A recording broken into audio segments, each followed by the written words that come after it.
University of Korea Medical Center and representative of the ASA Vision Asia Pacific Center. So, sir, before you start, just a question to you, sir. You are talking about dynamic vault changes. What do you attribute the stability of the dynamic vault changes, which are more stable in the acrylic versus the competitor brand? Yeah, that's what I'm talking. Probably it's explained by the two reasons. One is the... So the second, yeah, the next button, yeah. One is the more slightly rigid material because it has less percentage of water, and it could help also to fit better on the sulcus, because we have known that the other lens, there is a publication right now in the ESCRS that is sometimes in the ciliary body rather than a sulcus. And also, if you can see, this lens has the biconcave design that also distributes the light, better distribution of high refraction in the optical area. So it maintains very good homogeneous pattern in the posterior face of the lens. Right, sir. Thank you so much. So I request Dr. Muyan Kim, and he would be talking about clinical safety after implantation of Biotech PHAKIC lens in South Korean population, 1-year follow-up study. So over to you. Hello, thank you for being here. My name is Muyan Kim, working at GSI Clinic in South Korea. There is no financial interest in presenting this data. This is an overview.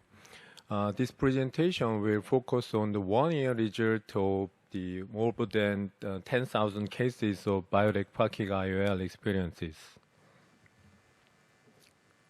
Please allow me to introduce us first. And GSI Clinic is one of the famous refractive centers in Korea. Our 7 doctors have been performing toric artiflex or the ICL and even IPCL surgery longer than 20 years.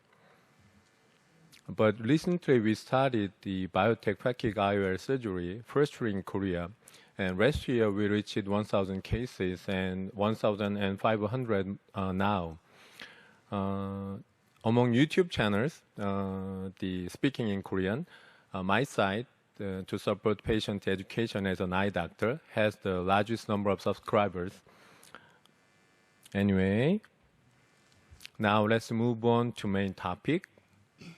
As you know, patient satisfaction after lens implantation surgery is tightly related to the remaining astigmatism.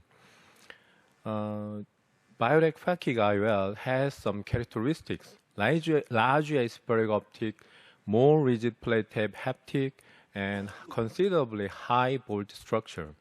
So it is very useful to stabilize IOL, not to rotate inside the chamber after implantation, and consequently stabilize cylindrical refraction after surgery.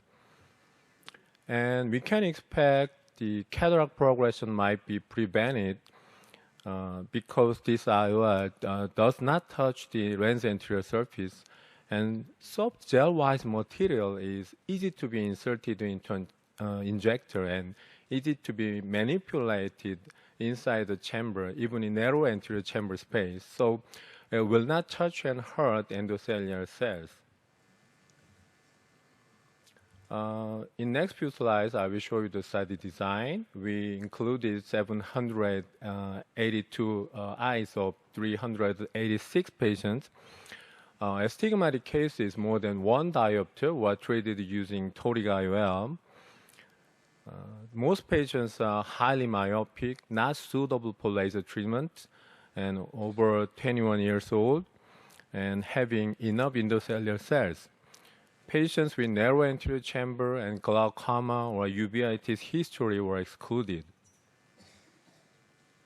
Pre-op data is mentioned in table. Preoperative spherical equivalent of is minus 8.35 diopter and minus 2.69 diopter astigmatism, and maximum spherical equivalent was minus 17 diopter and minus 4.75 diopter astigmatism. Basically, Biotech toric IOL can support only up to 3.5 diopter astigmatism. So many of our high astigmatic cases cannot be easily cured with bioreactoric IOL. But because of undercorrection of astigmatism 1 diopter with adding just 1/2 diopter spherical equivalent overall, is definitely safer way to prevent postoperative hyperopia. So Biotech toric IOL is enough to cover almost all cases of our study. Only 2 candidates over 6 diopter astigmatism were treated with another lens. Before and after surgery, refractive errors, both intraocular pressure and endocellular cell numbers were measured. Yes, and especially for toric candidates, IOL rotation was carefully checked just 1 day after surgery. And very few cases showing more than 10-degree difference from the target was corrected promptly. Spherical equivalent was immediately changed to 0.21 diopter after surgery and improved up to 0.03 diopter at 1 year. So we can say, concerning the accuracy, yes, it is reliable. This graph shows significant improvement of postoperative UDVA against preoperative CDVA in the most of the patients at the end of 1 year. Postoperative bolt remains stable within range. There is no explantation is required, and there is no significant decrease at 1 year. Regarding intraocular pressure, it remains stable.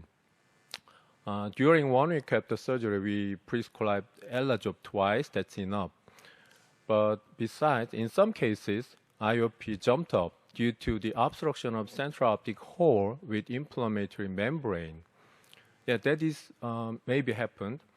And sometimes by using YAG laser, IOP was stabilized along with the use of anti-inflammatory agent.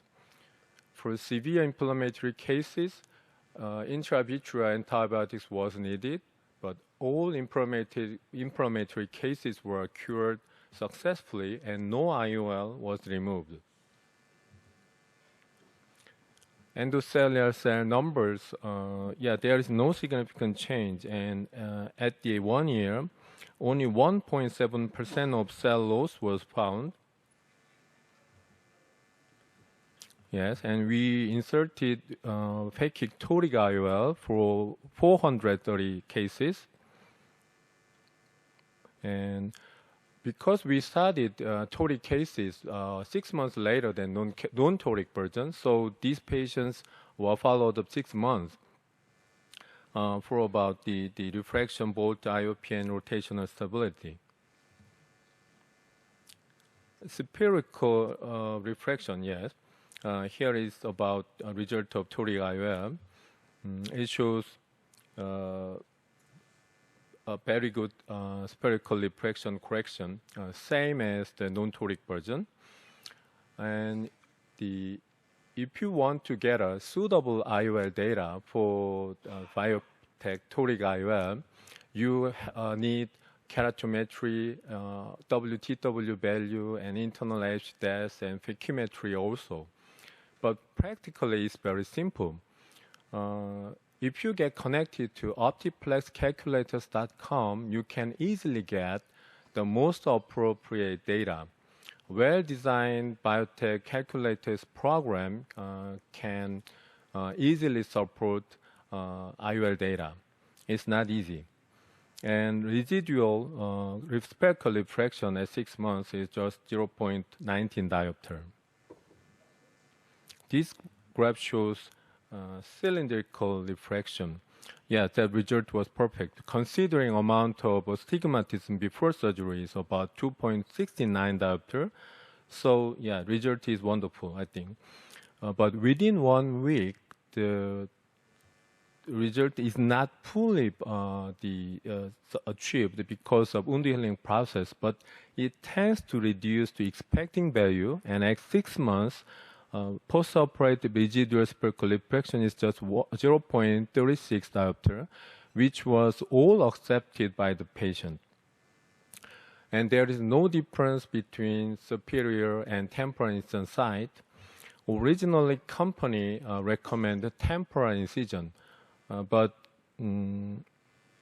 however, most young Korean patients commonly with the rule, so I usually use superior incision.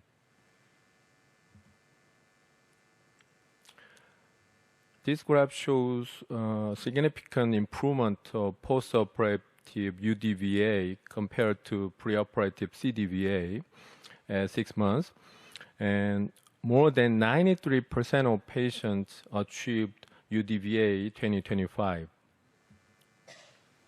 Post-operative bolt, yes, stable, remains stable.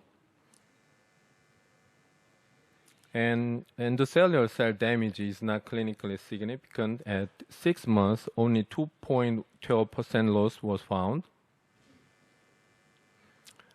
As I explained before in the introduction, the Biotech PHAKIC toric IOL have some characteristics: high bolting angle and more rigid junctional structure between optic and haptic.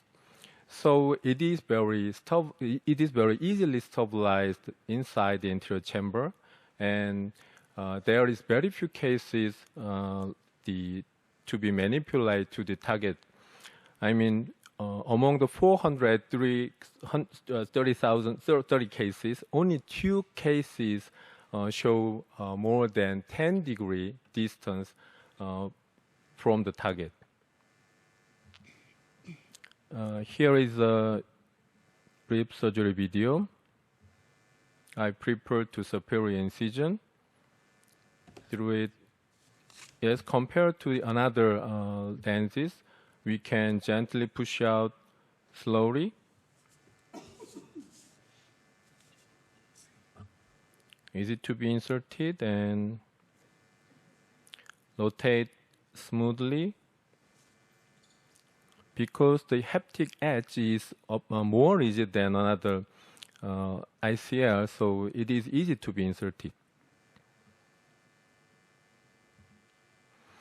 I'd like to wrap up this the presentation with short summary.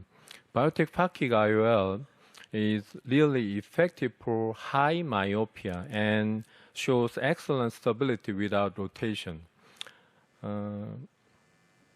But I think more investigation over a lot of years should be followed, and I have a plan to compare with ICL next time. Thank you for your attention.